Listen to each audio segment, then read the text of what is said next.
Sakiet, lūdzu, kāpēc jūs izvēlējāties tādu risinājumu savai fūrai? Tas jau tūnings viss ir reālais. Apgaismojums jau iekļaujās tūninga pasaulē, tāpēc arī tas ir tikai izvēlēts.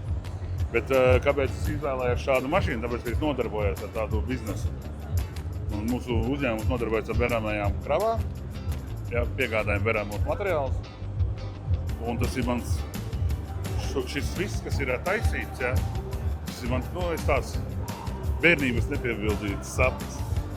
Un tagad iespējas tādas ir, tāpēc ar to arī piebildīt. Jo mūsu uzņēmumā, mūsu parkā, mums ir vairākas mašīnas, ir visas tādas skaistas mašīnas, ka tikai strādā.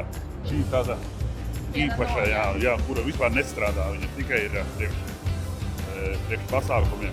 Tad jūs patiešām mīlat to, ar ko jūs nodarbojaties? Es ļoti mīlu savu darbu un mīlu savas mašīnas, tāpēc arī tā. Ja jau nemīlētu, te jau tik skaists neuztaisītu un neuzturētu tādu.